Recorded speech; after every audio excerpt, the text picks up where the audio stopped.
ഈ ലവ് ജിഹാദ് ഉണ്ട് എന്ന് കോൺഗ്രസോ അല്ലെങ്കിൽ CPM സമ്മതിച്ചാൽ അത് SDP ജമാഅത്ത് ഇസ്ലാമിക്ക് പോപ്പുലർ ഫ്രണ്ടിന് അങ്ങനെ ഈ മുസ്ലിം ലീഗിനൊക്കെ അത് വലിയ ഒരു ക്ഷീണമായി മാറും. അവരെ പണക്കുന്ന ഒരു കാര്യവും UDF അല്ലെങ്കിൽ CPM നേതാക്കളോ ചെയ്യില്ല എന്നതാണ് മറ്റൊരു പ്രധാനപ്പെട്ട കാര്യം. കേരളം ഭരിക്കുന്ന ആഭ്യന്തരമന്ത്രിയോട് ചോദിച്ചാൽ ആഭ്യന്തരമന്ത്രി പിണറായി വിജയന് ആത്മാർത്ഥത ഉണ്ടെങ്കിൽ പറയും എത്ര പേർ കേരളത്തിൽ നിന്ന് IS-ലേക്ക് ചേർന്നിട്ടുണ്ടെന്നും എത്ര പേർ സിറിയയിലേക്ക് പോയിട്ടുണ്ടെന്നും എത്ര ഹിന്ദു പെൺകുട്ടികളെയും ക്രിസ്ത്യൻ പെൺകുട്ടികളെയും മതം മാറി ലവ് ജിഹാദിന്റെ ഭാഗമായിട്ടുണ്ടെന്നും.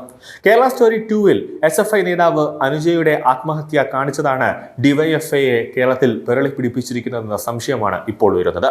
കേരളത്തിന് പുറത്തുള്ള ലവ് ജിഹാദ് കഥകളാണ് കാണിക്കുന്നതെന്ന് കേരള സ്റ്റോറി 2-ന്റെ നിർമ്മാതാവും സംവിധായകനും പറഞ്ഞുവെങ്കിലും സിനിമയിൽ കേരളത്തിന്റെ ഒരു കഥ കൂടി ഉണ്ട് എന്നാണ് പറയപ്പെടുന്നത്. ഇത് സംബന്ധിച്ച സ്ഥിരീകരണമൊന്നും തന്നെ പുറത്തു വന്നിട്ടില്ല.